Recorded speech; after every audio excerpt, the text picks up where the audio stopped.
It's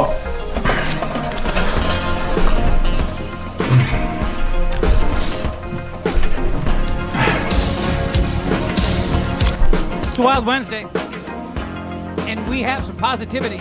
Positivity alert. If you, are making plans for, early golf vacations, just wait a minute. There's positivity on the horizon. They got my song. I'm not singing. Now, how much can you play before we get nailed with the royalty? You want seconds. You want to sing it. Ah, God. You get the point. Those of you in your car, I know you're singing. Isn't this a theme from Mannequin? I have no idea. I think it is actually. Yeah. Oh, yeah, it absolutely is. I got it on the picture right here. God. All right. Well, we get the point. Yeah. Well, I mean, we're not going to. Here we come. That was a request. I put it out there. I know. You were all over it yesterday. The other thing you were all over, and I know you were also a little tongue in cheek, but that Dubnik could be the savior. But it's not just that he's been good. I mean, he's been really good. I mean, the numbers are strong. He had the one game where he got pulled. Was it at Detroit? But I mean, that was a weird game. I mean, shots were going in off assholes. I mean, they were going in off elbows and assholes all day long. I mean, everything was a deflection. Everything was a screen. And he played every minute since he'd gotten here. So it was kind of a whirlwind for him. So I mean, I was writing him a pass on that one. But other than that, I don't think he's given up more than 2 in a game, or maybe 1 with 3. But the bottom line is, when you have just a mental midget like Darcy Kemper between the pipes, and you know he could fold up at any time, it's going to fuck with how you play. It just is. And when you got a guy, it's not like they're not begging for somebody to steal games. Just go in there and don't fuck it up, and then let us play our game. I think. That's I guess what I said when he came here. I've sworn 4 times already. It's all about the confidence that you're going to put in front of you. And I would say that, so since he's come here, and I called him the savior, you're right, tongue-in-cheek to begin with. But that's because his initials are double D. But there it is. But in comparison to who we had in front, I mean, who isn't going to be? I mean, you had Briz last year that was the savior. Yeah. And just a fun little stat, I'm sure some of you are probably aware of it already, but fastest 3 shutouts Briz did last year in 10 games. That's the Wild record. Mm-hmm. Fastest to the 3 shutouts, 10 games. Mm-hmm.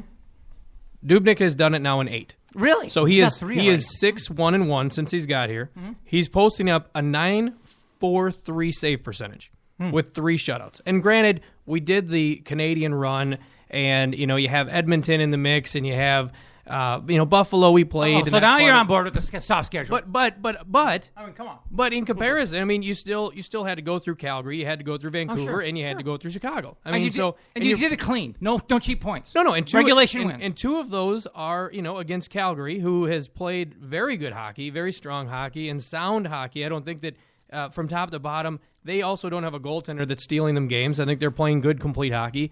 And you got Chicago, who does have a goaltender that'll steal them games, who it's evident because he still saved 41 shots or whatever he saved last night. But I mean, it's just evident that as long as you're right, if you don't have a goaltender that you can trust is going to make the saves that he should make. Well, yeah, he made a couple late against Vancouver where you're like, damn. Well, I mean, he throws the pad out there, and he has he flashes the glove, and I mean, it's stuff that a goaltender that is playing in the NHL should do. Right. And when he makes a save that maybe is above the norm, and we get a little excited, that's great. Now, when you have the other 2 in there, whether it be Kemper when he doesn't have his mental focus, or Backstrom that we've seen time and time again, you constantly have that what if. You have the I can't focus on playing my game because I have to either A, play more defense, or back check or do something out of my normal game to cover for our shortcoming between the pipes. Well, this is obviously speculation. But you look at the Vancouver game as an example. A 3-0 lead early in the third, and then you get to the 6-7 minute mark, and you give up a couple of quick ones. If that's Kemper, I can almost guarantee that game gets tied. And I mean, he's going to choke like a dog in that situation. He gives up a goal with 7 left and another one with 6 left.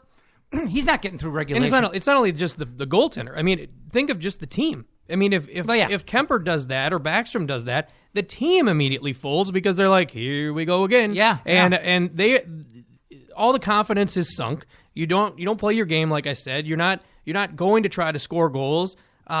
You just have kind of packed it in at that point. I mean, so if you have a guy that you're gonna, and you can clearly see it with not only their play but just the emotion.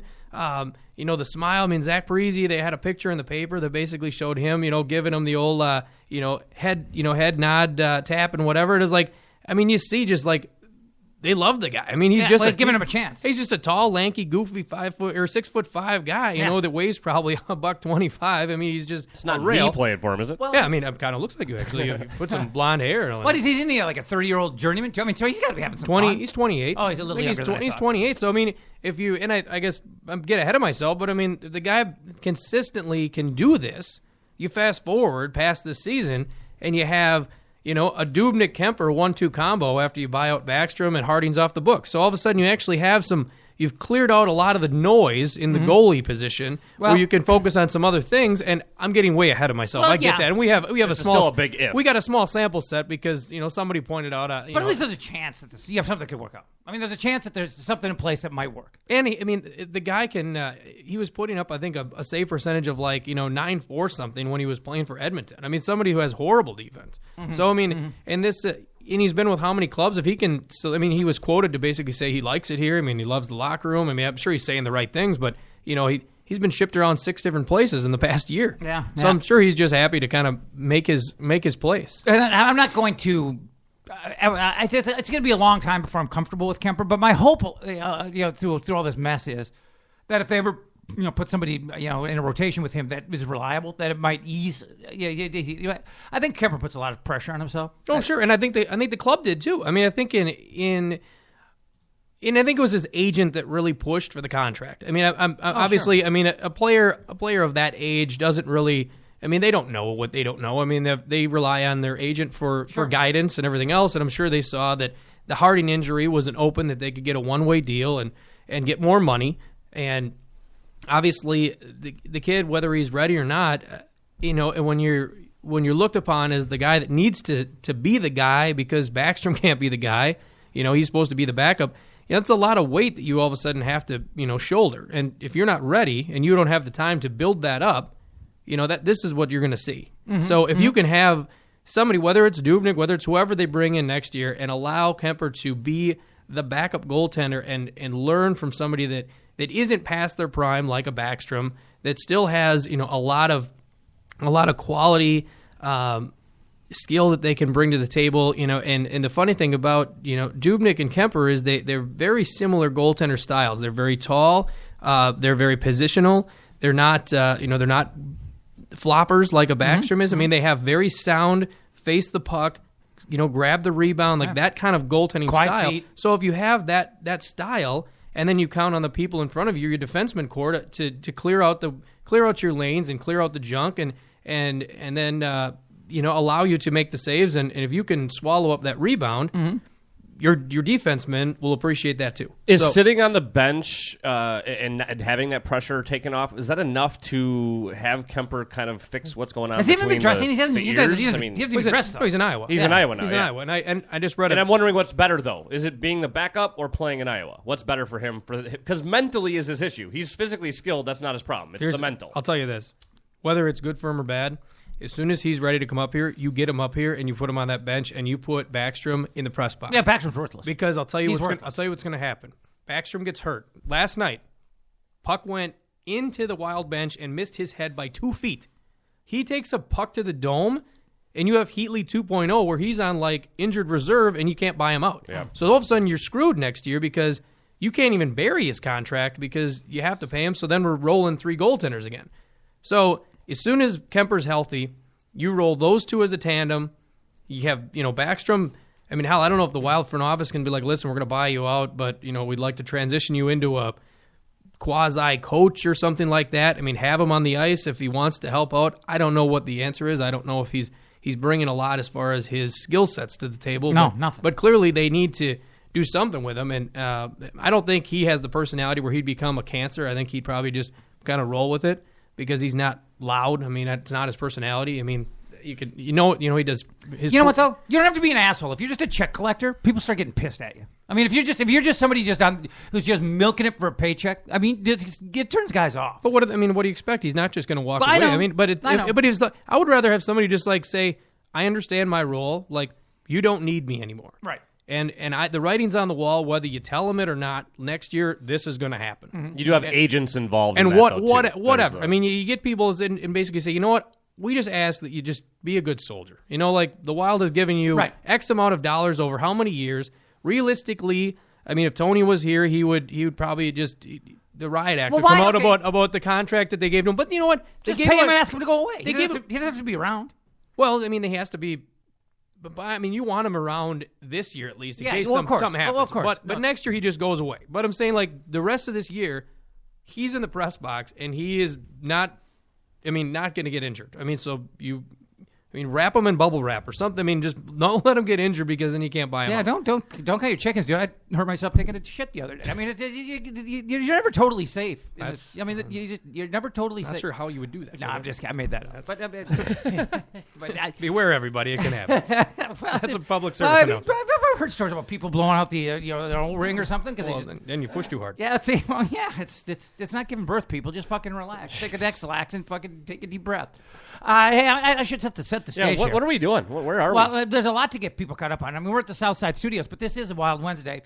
Scott Schweitz, Jeff Dubay, and in the role of Tony Dean today as understudy, Jason McGovern. Yeah, I can bitch with the best of them. I mean, well, yeah, but you have to. It has to be like if you're going to take the role of Tony Dean, it's got to be like the spirited, impassioned, emotional. I'm not going to be. I could just never with no background at all, regardless of what kind of information is being put in front of him. See, I don't cry in the basement. I don't have that same home life that he does. So I'm just not as. I don't think anybody does. Impassioned as he is. I don't think. Would your performance improve the way his did if you got drunk before shows? Probably, actually. Yes. He should have warned me that he wasn't going to be here tonight. I would have put a couple beers down. That's a classic. It's harder to do when you're in the Southside Studios as opposed to Burger Mold. It's true. Well, we could stock up the fridge. I mean, I guess they had like a little social event here Sunday. So there's like some. Some remnants. Well, there's just some scraps of food. Oh, there might have been a Super Bowl party. I guess that makes sense. Sure. Yeah. Or either that, or one of those like eyes wide shut orgies with the masks and everything. I stole that from Bill Burr. Bill Burr. Yeah. God, he's fucking Love hilarious. God, it was Netflix specials. Yeah, I'm going upstairs. I got the fucking eyes wide shut orgy. Everybody's getting blown. I mean, he's just funny. Anyway, that's a horseshit impression. Yeah, that wasn't very good. No. Well, he's. How do you talk like Bill Burr? Where's he from? He's got to be out east. Boston. Yeah, he's a Boston guy. That's funny. He's fucking hilarious. But anyway, I'm so off point right now. It's Wild Wednesday. Tony Dean's not here. Scott Schweitz, Jason McGovern, and Jeff Dubay are here. We are going to. What we're going to do is we're going to keep hope alive because that's what the Minnesota Wild have done by winning 4 straight.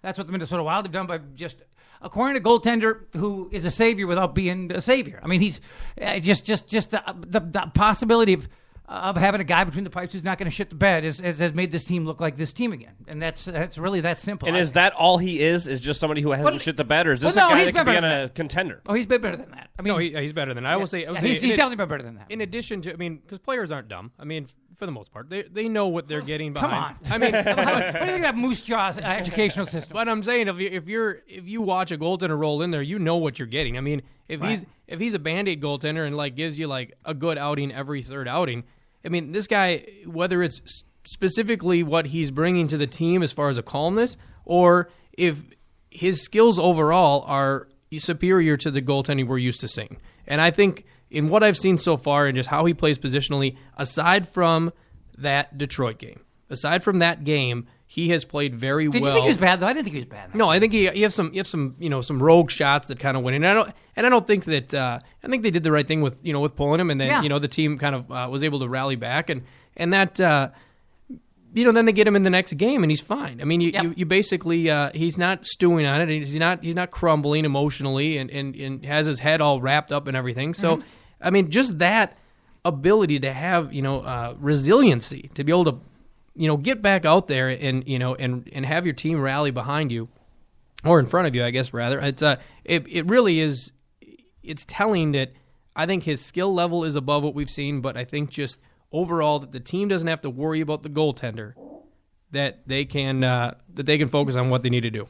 I wish there would have been somebody associated with this network or with the show who might have had the foresight a couple weeks ago to look at the schedule and say, God, we don't play anybody good till after Valentine's Day. I mean, that would have been cool if we had somebody like that around here. That could have put it.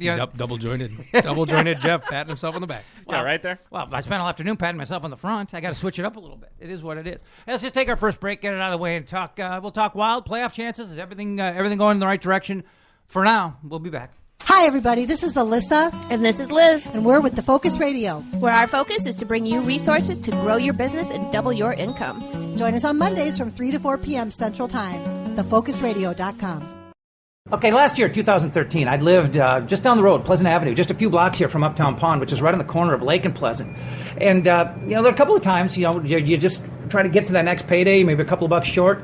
If you've got some items, jewelry, diamonds, electronics, I mean, you come down here and they give you a fair price for it, and then you come back a week later, 2 weeks later, whatever, you get it back at a real reasonable price. So we're very competitive, we hope, on different angles, in different ends, and different articles, computers, electronics, TVs, jewelry. We buy, we give loans, and we also have emphasis on diamond jewelry too, that we also try and give credit for the best we can. We're specialists in that area also, so it's an all-round sort of combination. Well, it's a great place. It's a nice, clean place with honest people, and I tell you what, it's got a real family feel to it. As a matter of fact, it's tied into Strauss family, and I go way back with the late, great Jerry. So, I mean, these are people I know and people I trust. You can find them on Twitter, too, by the way. They're at Uptown Pond, and also on Facebook, Uptown Pond, and uptownpond.net.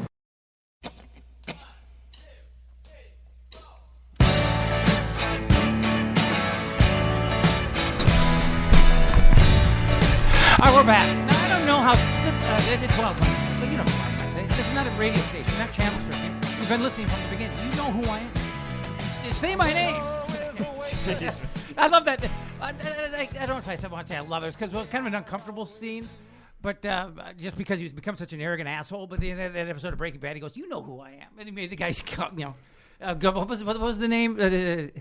He went by the H-bomb guy. Heisenberg? Yeah, Heisenberg. He said he made the guy called Heisenberg.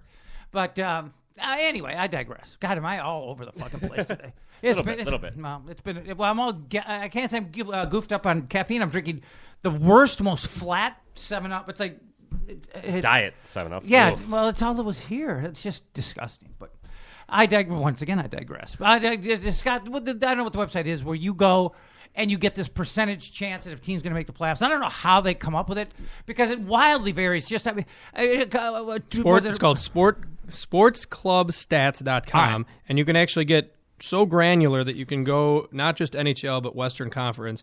And so the last time that we had the show, our percentage. You mean last Wednesday? Our percentage, correct. Our percentage chance of making the Lucky playoffs guess. was 6%. Yeah. So after we did our 4-game run, we've increased now to just about 26.7%, and it really puts us in a meat grinder with L.A., ourselves, Dallas, Colorado has fallen behind us, Winnipeg's still above, but we have three. Yeah, we got 3 games in hand on them. But the point being is, if you look at these standings and how they're put together and percentage wise, it really highlights the fact that teams like LA has 12 overtime losses. Colorado has 11. Winnipeg has 9. Dallas has 8. We have 6. So in just comparison of cheap points compared to actual regulation wins and losses, I mean, we have more wins than anybody outside of the playoff. It's a horseshit system. I mean, it's if you revert it back to I'm not saying the NHL needs to completely revamp, but Tony will come in here and kill you. If you look at this, the game's going to end in a tie, man. I'm not buying a ticket and watching the game. It's going to end in a tie. But it's not even a tie. But if you get a regulation win, you get 3 points or something. I mean, you actually get more points for having a regulation win, and the winner and a 3-point game, 3 points to the winner in regulation. After that, 2 points to an overtime winner, and then 1 point to the loser. That's correct. So it's a 3-point game, and it basically would completely redefine it would. how everything is stacked. I mean, aside from it would be equitable. Everything would be equitable. You get away from the Nashvilles and the St. Louises that are up there with 72 points. Anaheim. You get down into the kind of the middle of the pack, and realistically, we would be right there, even considering we've had 20 losses. I mean, because we've only had 6 overtime losses. Yeah, it's a ludicrous system, and it's. I mean, I find it just absolutely embarrassing that a professional sports league, even if it is, largely based in a nation of idiots just to our north, it just still makes no sense that they don't understand that every fucking game should be worth the same amount of points, that every game should have the same value. One game has 3 points awarded, another game has 2 points awarded. It's ridiculous. No game is more valuable than another game. They all should have the same amount of points. You just have to find the most equitable way to split them up. The Big Ten's playing it. They played hockey for 2 years. They've got it right. I mean, the system that you said, that's what they do in the Big Ten. A win is 3 points in regulation. If you go to overtime or a shootout, the team that wins it gets 2 and the other team gets 1. I mean, it's equitable. It's the way it should be. The Big Ten has that long, rich hockey tradition, many years of trial and error to get it right. I mean, they rolled out of bed and fucking got this, Gary Bettman, you dumbass. What is wrong with the NHL? How do they not get this? He's full of piss and vinegar. Well, I hate stupidity. Stupidity makes me insane. I'm spitting all over. But I mean, it's just when something is so basic, so self-evident, that you shouldn't even have to be explained to somebody, let alone the possibility should exist that they could get it wrong. Well, I think I remember before that, when they would end games in ties, though. I mean, like that, they had to find a way to get beyond that. So then they came up with the skills competition, which fans do like. I mean, they do like. I mean, that's why fans love. I don't know why they love penalty shots. I mean, it's an extension of penalty shots. The shootout's not that entertaining. It's instant gratification. But that's all it is. It highlights players' skills. But it's not that interesting. But it's not a part of the hockey. It's part of a game, but it almost never happens that you get a clean breakaway. I mean, when you watch a game, Jason Zucker did last night. You watch a game, go to a shootout. All right, you see a game, go to a shootout, and you get all this build up and all this. Hey, we're going to a shootout, and all of a sudden, one team throws in a couple, and the other team misses a couple, and it's over like in 30 seconds. Like, well, that was fucking great. It's not that exciting. It's really not. It's quite often anticlimactic. When you win, it's exciting. I would say. I mean, if you're TJ Oshie in the Olympics, that's an extreme. I mean, it doesn't usually go down like that. What was the game a couple weeks ago where they went through the whole roster of shooters? More than the roster. They actually had people shooting twice. Yeah, exactly. So I mean, you get into that kind of thing. Pretty rare. And then you have defensemen shooting. I mean, that makes it fun. I mean, I remember a couple of years ago when we had to it was getting to the point where I think when Bugard was still alive, they were getting to the point where they were going to put him out there for a shootout. I mean, it's like okay, wow. How long have you basically gone that you're pulling this guy out, or some defenseman that is a lummox and he has no type of flair at all. Yeah, I mean, Prosser, Stu Bickle. I mean, Tom Reed. Yeah, I was going to say I would. There you go. I mean, look at. I mean, we scored on a penalty shot. The sun shines on a duck's ass every once in a while. Mm-hmm. But the point is if looking at this after the line, I mean, you have L.A., Minnesota, Dallas, Colorado is how they're ranking it. Above that, Winnipeg with 3 games that they've already played that we have in hand. Mm-hmm. Even if we won all 3 of those, we'd be at 60. They're at 61. So I mean, but that puts you in the mix. It does definitely put you in the mix, but it further exemplifies the fact that they have 9 overtime losses versus 6, so they have 3 more points. Well, here's what and this is opinion. This is not fact, but the wild card that I put in here. With the exception of L.A., I firmly believe we're a better team than any of the teams around us in the standings. Oh yeah, I mean absolutely, and L.A. is just on a slide. I mean they're they got rid of Richards. And I guess that's exactly. And I think it goes to we talked about goaltenders stealing games. Oh, Quick's phenomenal. So I mean, all of a sudden you have Quick, and you're still sliding down the standings. I mean, you lose 4-rip to Washington. I mean, I mean, is it? Are they that great of a team? I don't think Washington's that great of a team. No, but this is a team that's got 2 cups. I mean, I think they're some teams think they could just flip a switch. Do they coast a little through the regular season? They almost have to, don't they? Especially when you've won 2 cups already. Well, that's what Eastern Europeans do. I mean, guys like Gabrick don't show up till after Christmas. Yeah. I mean, so all of a sudden now you've dropped below the red line as far as the playoffs go. I mean, no, but you better find a switch. Sometimes you wait too long. Does the switch flip? I mean, they dropped. Gophers are looking for one. They dropped 12% as far as this is all on these rankings is to 30% chance of making the playoffs. I mean, wow. I mean, and this is a team that you probably looked a couple weeks ago, and they probably were. I mean, you could probably look at the little graph, and I'm sure that they've probably taken a little bit of a plummet here. What are you talking about, Chad's kid? What do you mean, the little graph? No, I'm just There's a graph right there. It's just Chad graph. Wow. I got it. There it is. That is some analytics. You see that? I was hoping. Yeah, that is. That's what do less, I say. Did you see this? You talking about that graph? So all you got to do is you just highlight that. It'll show your team. Oh, dude, I thought that was your EKG. That was fucking insane. Yeah, so it shows cool. week by week your wins, losses, and how basically your percentage goes, and then I think on this side it shows the points. Wow. So The last time you turned me onto a hockey website, it went under like 2 weeks later. So just this has been around for a while I'm because serious, I've legit. looked at this every time we get close to the playoffs. I take a look at that. Dude, that's hockey porn, is what that is. Yes, Yeah, yes, it seriously. is. And in regards to, you wanted me to pull up like the wild card Yep, standings yep. And how we're looking. Yep. I mean, you have right now you have Winnipeg and Calgary rounding out the bottom two of the wild card. So at 61 points and 59 I points, think we're better than either team. respectively. Correct. And we've shown that we're better than both of those teams when we're playing to our potential. Right. But You we know- are pretty arrogant for a team that's only all they've ever done is finish 8th and won a playoff. Well, the series. point is that as long as you have a goaltender that can play, you can play to your. I mean, we have. But I mean, we some have, of this confidence might not be completely. we have founded. on paper as good of a team, I would say, as just about anybody in the league. Really. I mean, I think we're pretty good. But I mean, again, last year we got all geeked on paper for an 8 on seed. paper with talent that we have on the roster, aside from maybe some fringe defensemen like a Prosser. Well, I everybody's mean, got that issue. I mean, but I would put what we have skill wise up against any team out there. I still think that our top high end players are not dynamic enough offensively. Yeah, the Chicago's, the Pittsburghs. Yeah, I mean, we don't those guys, we don't have guys have- that touch those guys. I mean, quite. Kane is electric. I mean, you need a goal in a late game situation. It's just, But I mean, they're few and far between. I mean, you can count on one hand players like that are game changers. I mean, right. But I mean, again, I'm the one that's sitting there touting us as being better than teams around us in the standings. And then I'm just trying to pull back on the reins a little bit because it's like, who the fuck am I to say that? When last year, our big year, we were an 8 seed and we pulled off an upset. Yeah, who are we against really a better soft than? against a soft division winner? correct. But the same thing if you go off of last year, what's the same issues we had last year? We had goaltending issues. Yeah. So I mean, you fix the problem that brings you down, and basically if you go back and say you made the, I mean, everybody's like, why didn't Chuck Fletcher pull the trigger on the goalie trade earlier?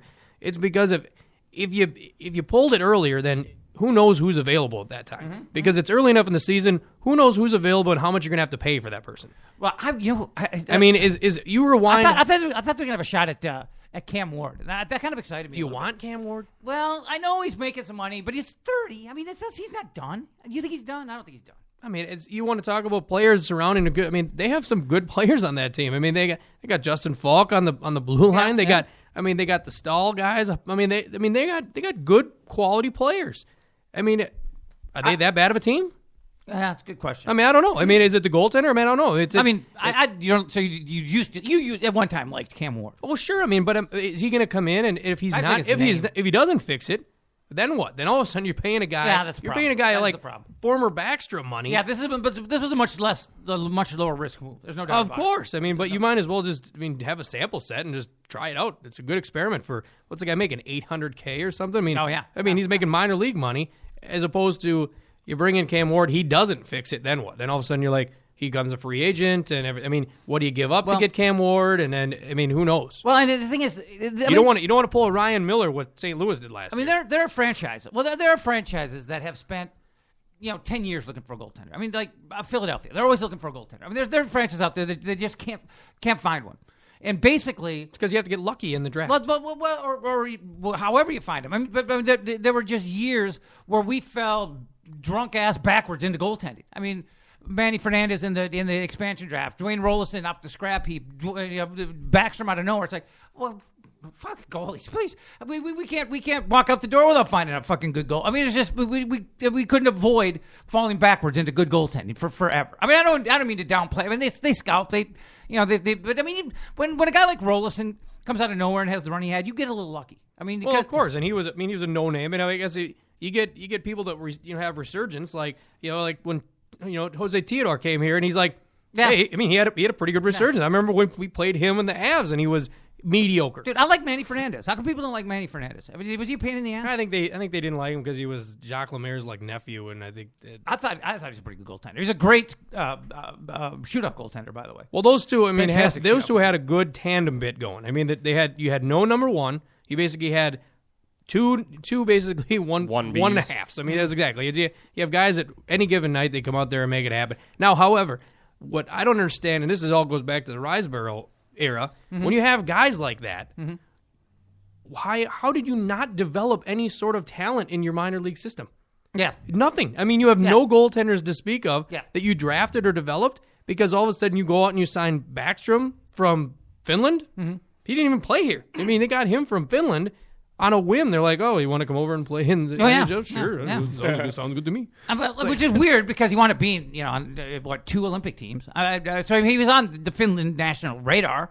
I mean, that's a pretty good hockey playing nation. You think somebody would have? I mean, he wasn't just like some guy who rolled off the street. I mean, people know if you're a player in Finland, people know who you are. Well, exactly. I mean, but that goes back to like your world scouts. I mean, if you have scouts up in Canada scouting the juniors, and you have scouts over in Europe scouting the Swiss leagues and the Swedish leagues and the did they find it by accident when they were scouting Granlund or something? Or not Granlund, but I thought it. Koivu was connected with it somehow. So I think somehow they figured out. I mean, when they were over there, it wasn't Granlund because that's years later. It's somebody else. But Granlund played on the team that he owned. I thought, yeah, exactly. I thought they saw Backstrom and they were looking at somebody else. Or who knows? I mean, it could have been pure luck. That's just like the epitome of what the Riseborough era was. But I mean, I would say that the fact that they did not do anything developmentally wise with any goaltenders in that period of time is just a travesty. I mean it's just another thing that Riseborough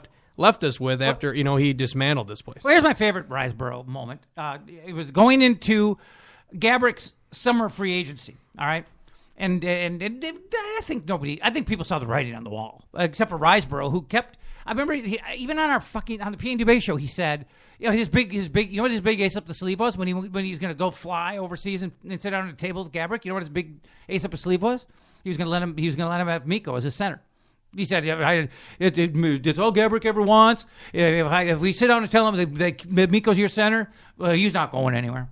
Nice ace up your sleeve. Well, but I mean, they tried to cater to him forever. I mean, whatever. But that's not exactly kissing the guy's ass. No, but I mean, they brought in his buddy. I mean, they brought in Dimitra. Yeah. I mean, they brought in his friends and whatever. Yeah, he had to have somebody hang out at the smoking door. And literally, they put up with his injuries year after year. That's what I meant. There's not an Eastern European player that gives a shit about it. That October and November aren't even on their calendar. I can guarantee you half of those injuries weren't even legit. I mean, I'm sure he was just my groin again. Yeah. Him and Dimitra both. You can't medically test that. I mean, it's like he just didn't want to play. Well, yeah. I mean, then that's not unusual. Well, for one thing, Eastern Europeans smoke like maniacs. They probably can't get through a fucking full season. Well, seriously, they got black lung. No, I'm just kidding. But they do. I mean, like Dimitra was a chain smoker. I mean, Gabrick clearly has skill. It's just he had no passion for the game. I mean, that's why Canadians are usually like, if you want to get somebody who's just like, they have such a drive and get into the eye of the tiger kind of mentality to win the cup. Sure. Europeans don't care. They're like, cool. Do I get to go home now? I think they care about the cup. They might care. They don't care about October, but they might care about the cup, but not as much as somebody who's U.S. born or Canadian born. I don't think. Well, maybe not. But I mean, my problem with the Eastern Euros, the Czech Republic, Slovakia, Latvia, Russia guys, that they just don't care until after Christmas. I mean, they sit out so many games, like you just pointed out. It's a common criticism of players of that ilk or of that nationality or that whatever. I mean, they just. I mean, think of somebody like like an Ovechkin. I mean, imagine like Ovechkin just being with Washington, and I mean they've never won anything. I mean, they've gotten to the playoffs here and there, and never gone very deep. Mm-hmm.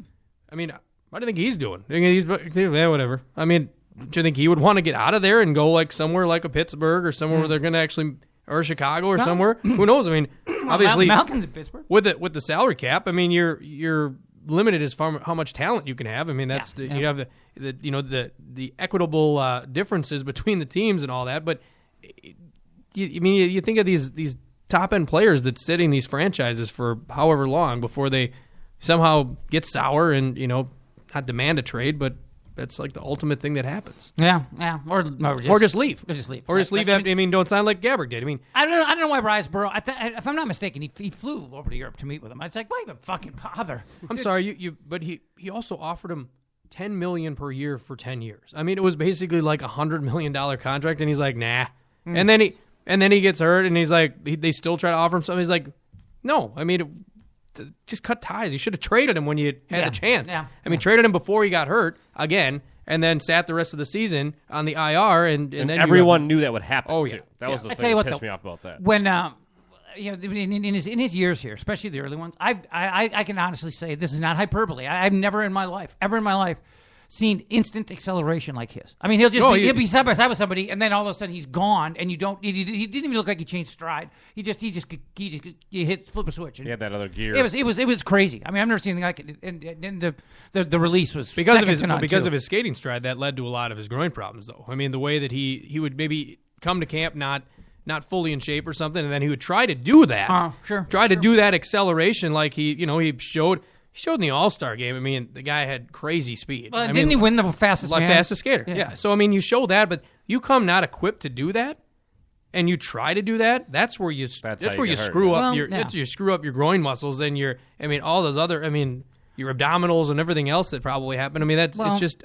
Yeah, when a pack of Newports is central to your training table, you got issues. Yeah, I mean, we're digressing down the Gabrick and Riesberg era, but point I was making I just think Eastern Europeans smoke a lot. Is the guy just? You might be right. Well, no, I am right. But the point is it's just another thing that we had to clean up after Riesberg. I mean, he just left so many, and I don't think the common fan knows how much damage that this guy actually did to the franchise. Oh, not at the tail end. The system was depleted. Not at the tail end of just what our record was, but just what we had in the cupboard. Mm-hmm. That's why I like Fletcher. Draft picks, prospects, anything was just nothing. I mean, you had to literally start from scratch. Wasn't his highest draft pick ever Benoit Pouliot? 4th overall. That's fucked up. That's your highest pick you had, and you used it on Benoit Pouliot. Well, I mean, who knows? I mean. And does it go back to the fact that he didn't have a Brett Flair to basically lead him in the right direction at drafts? Because there was a streak of drafts that were just Nature Boy Brett Flair. Woo! No, I'm just kidding. I mean, but also you got AJ Thielen, you got Benoit Pouliot.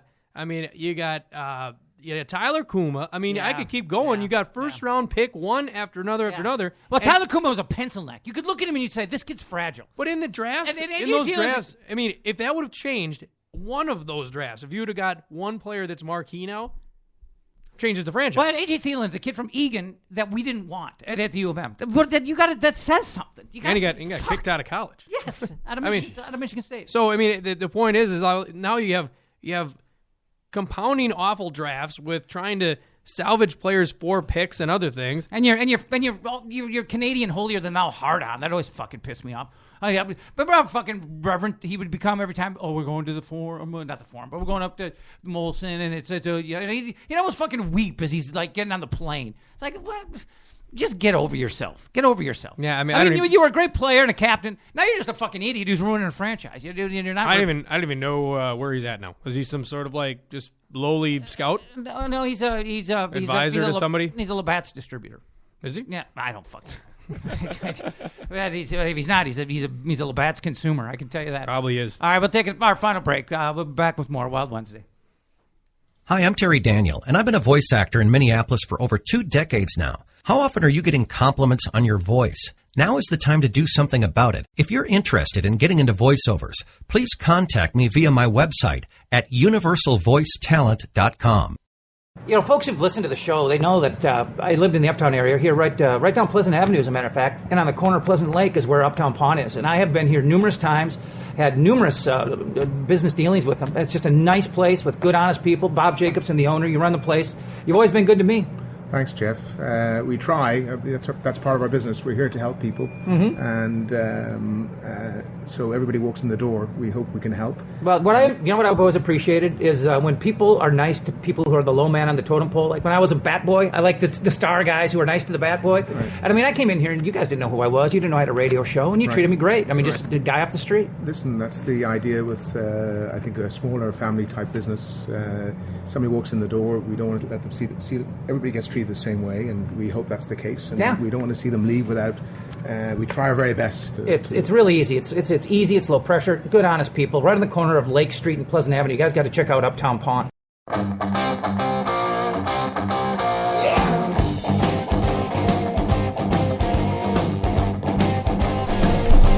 There was a time when ZZ Top didn't suck. It's hard to believe. I'm not saying they changed the law. Listen to this. Sharp Dressed Man sucked. You could put a gun to my head and listen to Sharp Dressed Man. I mean, they got to a point where, I mean, they were like, do you remember how cheesy they became? Like spinning their guitars. And, yeah.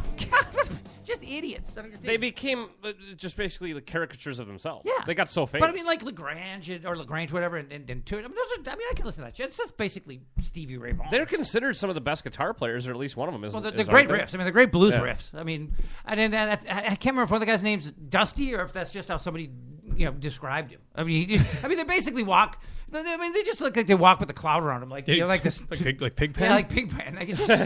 The dust doesn't settle. If you're dusty, that means you're not moving very much. Well, yes. Well, no, because if you didn't move, the dust would settle. So I think it means you are on the move. I think it means you're dirty, but it's an unsettled. You're dirty. stirring up a cloud. You're stirring. Yeah, that's exactly what it is. Well, this ZZ Top Minute has been brought to you by BMIS Captain. But anyway, this is a Wild Wednesday. Jeff Dubay, Scott Schweitz, Jason McGovern. Tony Dean can go fuck himself. No, I'm just kidding. Tony, I'm just kidding. Now he's going to go after me on Twitter. Tony again, just kidding. God, that's what I need. Another feud with the police. Now, again, Tony, just kidding. Just stop while you're behind. Stop. No, I pulled up the standings. So so now we're looking at who we have ahead and behind in games in hand. So pretty much the people that we are in the mix with, we either have equivalent or less games than them. So, I mean, we're going to be able to make up some ground, I think, as long as we can continue this play. We still have a couple of weeks of soft schedule left, too, by the way. Yeah, and one thing I looked up, we have 18 of our 24 wins when Dumba's in the lineup. Really? 18 of 24 with Dumba in the lineup. Now, well, between him and Prosser as a fifth or sixth guy, isn't it a no-brainer? I mean, how does this keep getting fucked up? I'm not talking about Prosser. All right, I'm not talking about Dumba. Like, Dumba should be in there. Yeah. Folan should be in there. Like, I don't know why Folan is in the press box with Prosser playing. Mm-hmm. I mean, Yo continues to defer. I mean, this is right up Tony's soapbox. But Yo continues to defer to like players that he knows, and I swear, like Prosser there's no reason for him to be here because he's not going to be here next year. So why not put a guy like Folan in there, and let him play? Yeah, a rookie undrafted. Let him play and start empowering him to like play more minutes and like get involved. I mean, I think the thing I read about Scandella not being on the power play is they want him around that 20-minute mark, and they're worried if they put more minutes on him in the power play, that's going to take away from what he can do defensively. That's overthinking. And I mean, I don't know if I completely agree with that. You think power play wears out a defenseman? No, I mean, and between him and Spurgeon, I mean, those are the guys that are going to be the ones that go down and get themselves involved in the offense. I mean, that was what I really liked about when you watch this team clicking and you can see players like a Spurgeon and like a Scandella that will rush the puck, that will get involved in the rush with the forwards and will be part of that offense as opposed to a stay-at-home defenseman. I mean, Suter might be sound, but he's never going to be the guy that's going to rush the puck like a Scandella. Right. Or going to be able to paint a corner like Spurgeon can. Well, how about the pass, the blue line pass from Scandella last night? I mean, it's the guy. It was a laser. The guy's ridiculous. I mean, he has all the skill in the world, so not to give him a couple more minutes to put him on the power play. Well, I mean, I think he just refuses to do anything that might sort of disrupt, the happiness or what a player has. And same with Prosser. Prosser has no leg to stand on. I don't know if Yo's just comfortable with him, but this guy's not going to be here next year or should not be here next year. Mm-hmm. So why not play the players that matter and mix it up? If you're worried about those two together, throw one with Scandella and one with Spurgeon, and then equal out those minutes. I mean, give them each 17 a game, and then you can take down Suter and Brodin's minutes and have them a little more even across your three sets of D. Well, I'll give you another point in your favor of this argument for Folan. This guy was an undrafted free agent. That means from the time he was 18 to where he is now, 20? I mean, he's made some strides. I mean, when he was a draft-eligible player, he was passed on. And then you signed him as a free agent. You can go back further than that, the fact that he was at a bus stop on the way to Fargo. I mean, he was up at Midget State and left on the cold. This is a guy who's in his development right now. I know, this is a guy, that's what I'm saying. I mean, this is a guy who... He's faced adversity his whole entire hockey career, so I think he is a guy that, has the passion to play the game. Yeah. I mean, he's never been given anything. He's earned everything he has. Sure. So he'll continue to do that, and I think if you can empower him to be a better player and want more, he'll give you it. I mean, he's done it his But he's got the physical tool. He's big, he's mobile. Yeah, I mean, he's far better player than Prosser is. But with way more upside. I mean, Prosser's just comfortable. He's like, and why do the Band-Aid thing if you know the guy's going to be gone next year? He's only on a 1-year deal. I mean, at this point, what is it going to hurt? Folan's not even playing. If you're going to send him to Iowa, send him to Iowa. But maybe Sarsland has naked pictures of Yo or something. He's black man to keep an Elk River kid in the mix. Nah, You're a Sarsland guy, aren't you? No. He's a nut job. He's he's insane.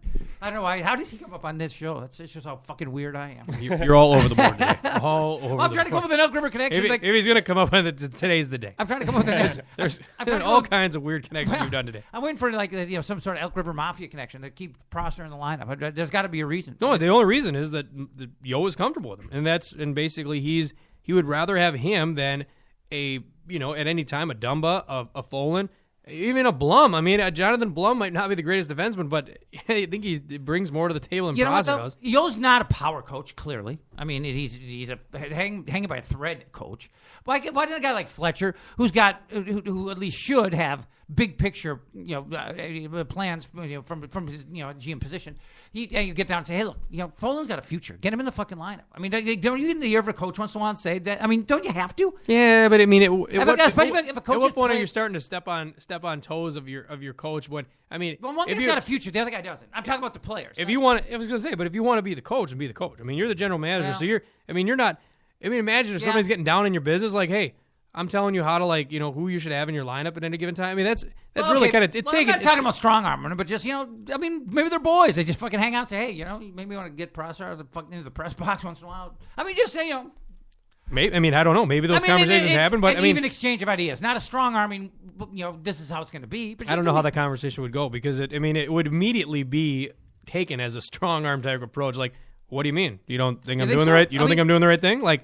Really? Because I've seen like Tom Kelly and Bob Gebhardt, Andy McPhail just sitting in the office shooting the shit after games. I mean, maybe, but I mean, is he not seen it? I mean, how has he not seen the fact that Folan has upside? I mean, how if we're all seeing it, how is he not seeing it? It clearly it's clearly just deferring this back to Prosser. And I mean, I don't know. I mean, I think you're going to see with him. I mean, you can play couch GM all day and couch coach all day to basically say I'm going to pull Brodziak. It's a role playing NHL game. Couch GM. Pull Prosser out of the lineup. Pull Brodziak out of the lineup. All those people would go. I mean, now Cook's done for the year. Yeah. I mean, Cook's out with the year with what appears to be some sort of It was the knee hit to come out, didn't it? I don't think it's the knee. I think it actually is some sort of like abdominal. Oh, thing really?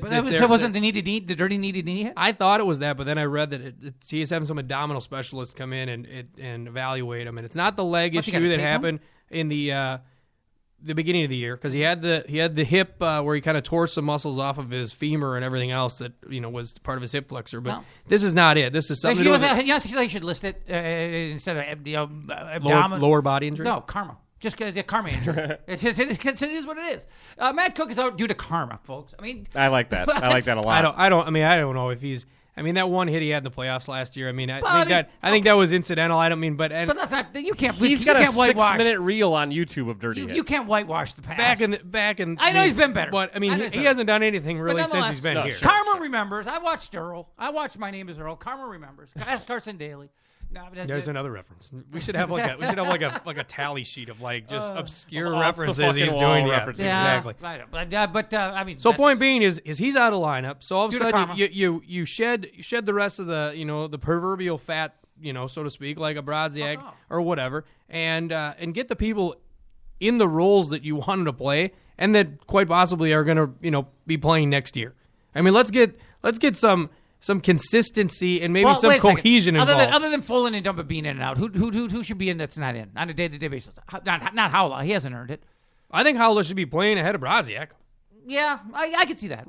Anybody that says otherwise, that's not a high bar. I mean, that's not a high bar. No, but I mean, what good is it doing putting him in the press box? I mean, get him on the ice, let him earn his way out of the fourth line. I mean, if you want to at least give the guy a chance. Yeah. To redeem. He's not redeeming himself when he's sitting up in the press box, thinking about his game. But he hasn't earned it. I mean, he hasn't earned. And maybe they just don't want to put a guy in a position where he's being given something. At the same point, he's showing you that he has the skill. Oh yeah. And both ways. Why wouldn't you? Ways. Why wouldn't you get somebody back in the game like that? Yeah. You know what you're getting with Brodziak. Mm-hmm. I mean, you know what you're getting with him. Well, he does have moments. I know. How many times have we come in here and made fun of you because Brodziak just had like a 2-goal game? That's fine, but I mean, I'm saying he's not here next year. Right. So I mean, at this point, when are you going to cut bait? I mean, let's get the kids in here that are going to be playing here, and not have the guy that is playing low minutes. And I mean, you have plenty of centers. Well, it's not a center issue. But you got to coach balls to the wall to make the playoffs and save his job. Can he throw in the kids, or does he say with again comfort level? That's guys? just it. He's got to do this to win. What do you think is better for winning today? I think playing the kids. I think is playing Hollis is going to be better for both. I mean, both development and winning today. But Hell, the guy's going to bring more offensive upside. Well, I mean, but he hasn't performed this year. Well, I think he's a better two-way player. You can't perform when you're in and out of the press box. Yeah. I mean, you need to have the chance to. And Fontaine, I mean, say is another player. Fontaine's another one that should be in the line. Granted, he's out with a groin injury, but he's another one that should be constantly in the lineup because he has more upside than he does downside. Well, Prosser's the hard one to figure out because there's no. He's not giving you anything today. And like you said, he's got no future with this franchise. And I watched defensemen because I played the position. I mean, nothing that he's doing stands out to me, and I don't get it. So I mean, I don't get where Yo is telling me like when he's basically like a Prosser. I'm so impressed with this game. I was like, what? What do you mean? Like, do you have some sort of like quantifiable reasoning why you're excited about his game? Because I can guarantee you, if you put Dumba and Folan in there, I mean, they're gonna do better things. And whether that means maybe he's just counting banging bodies or something because he doesn't have anybody like that. I mean, he is certainly more physical than Dumba. And I haven't seen enough of Folan to make that claim. But if Prosser is we know he's very limited skills wise. But I mean, if he's willing to just go out and be a little reckless physically, maybe that's all Yo's looking for. You want a guy that's out chirping? I mean, is that really? I mean, no, I'm talking about bringing a presence a little. But he chirps and he's in front of the net and he does it. I mean, he starts little scrums here and there, but I don't think it does anything. I mean, it's not activating the team to be like. I mean, like there's like people saying, "Oh, they got in a fight to like rally their team." Who cares? There's two guys that like danced around with each other, tugging on jerseys. Maybe one gets a shot. Is that going to get you fired up to play better? I think to what Jeff's saying though, if you do have the physical presence out in front of your net, we have there's something to that. Yeah, that's one thing we've lacked a little. I think Folan's a little. I mean, if he'd play that way, he's beefier than Prosser. Yes, and I just haven't seen enough of him to know if he's got that streak. And I don't know if Dumba. I mean, one of the skills with him is he was touted as not only having just the booming shot, but he had the ability to do it like crazy open ice checks. Mm-hmm. And I don't know if that's just in juniors. And if he needs to put on some meat before that's going to, translate into the NHL. Well, what makes a great open ice hitter is his skating ability. Yeah, I mean, way more than size. You throw the hit, and it's all about, kind of where you can catch somebody, and and it's your balance versus his balance. And if you're, with him, I guess if he's thicker and like a lower center of gravity. That's balance. It's kind of like how Ballard can throw that hip and flip people over. I mean, so you just got to know, like you said, your center of gravity, your leverage. It's physics. Spurgeon hits more people than I think any defenseman we have, and he's 5'8", 165 pounds. But the problem is, you got to have guys who can move somebody flat-footed. You know what I'm talking about? And sure. That's a hard thing to find, especially if you don't want him to be a complete liability. I don't think Steve Stifler is doing anything like over and above the norm of moving people in front of the net.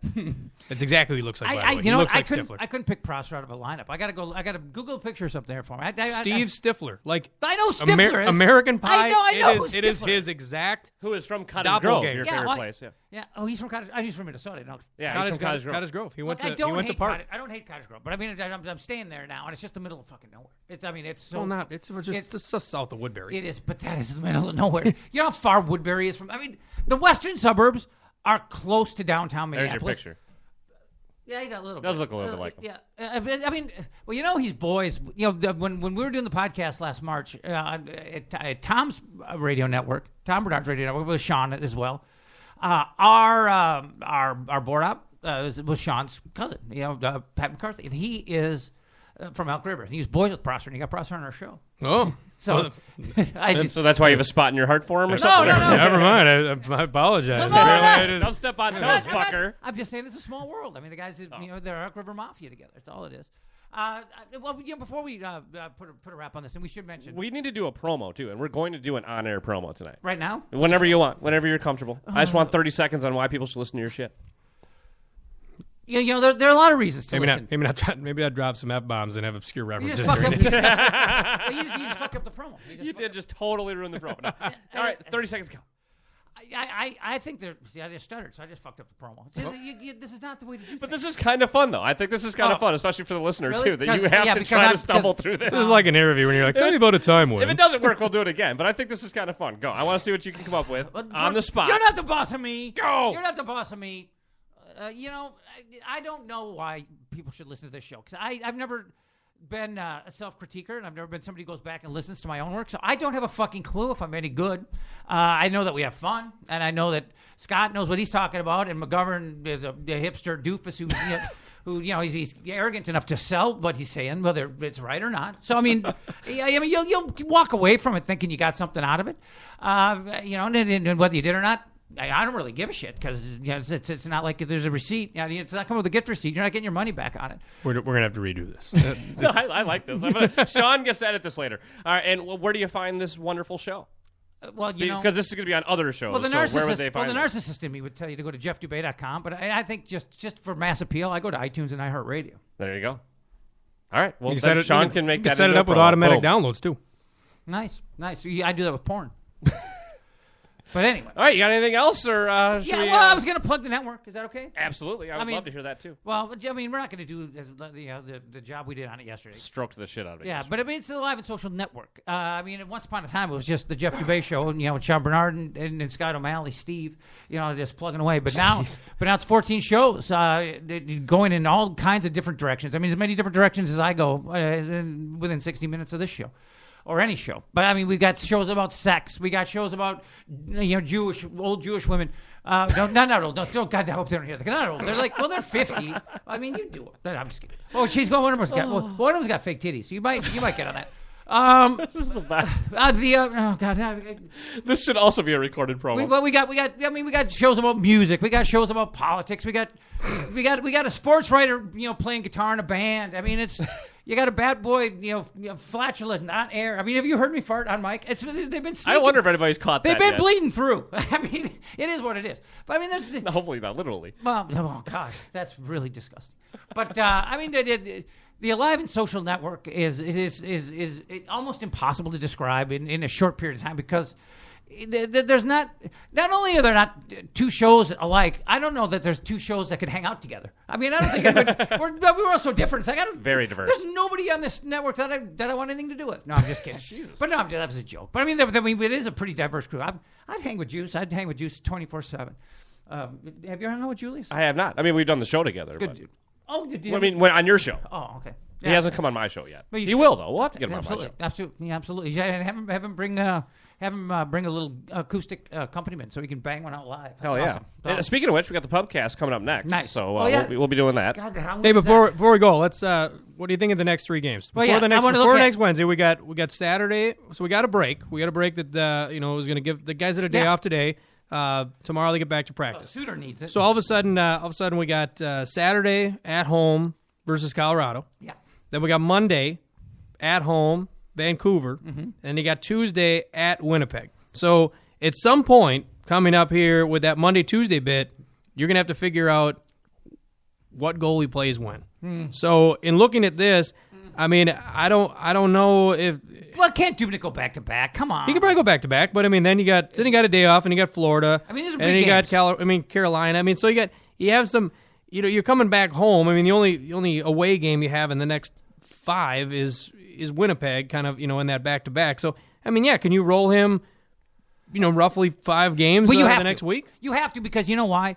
You don't just have to beat Winnipeg. You don't just have to beat Vancouver. You have to win these games in regulation. You can't fuck around. I mean, you've got to win these games in regulation. And all 3 are winnable. I'm saying like I think you got to go with your best. As long as the kid show he has some durability, because what you don't want to happen is something happens to him. Oh God, if he pulls a groin. If something happens to him and he's gone, yeah. I mean, you might as well just, pull the plug on the season yet again. How sad is that?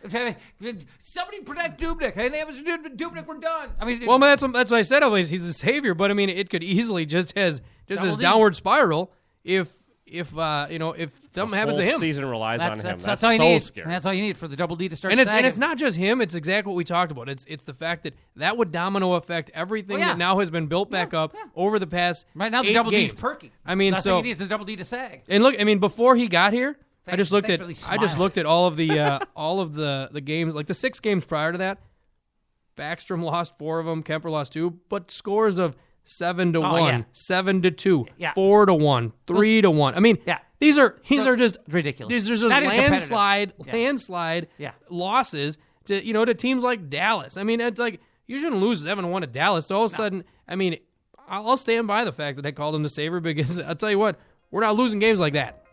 But you're a Catholic. You got to watch what you say about shit like that. Now. The savior? The savior. I mean, come on, man. You went to Hill Blasphemy. Murray. You went to Hill Murray. You went to St. Thomas. Did you go to St. Thomas? I did. You people. And Montesa Patra. You people. Jesus Christ. I mean. Oh, there you go. All right, that's going to do it for Wild Wednesday. Hopefully Tony Dean's back next week. Not that that we lack anything without him, but something kind of psychotic and off balance is added with him that we just really miss when he's not here. You know what I'm saying? Tired narratives. Well, I tried to be as weird as I could to pick up the slack, but there's still something missing. You brought the weirdness. Don't worry. All right, well, that's going to do it for us. For Jason McGovern, Scott Schweitz, I'm Jeff Cabeza, Wild Wednesday.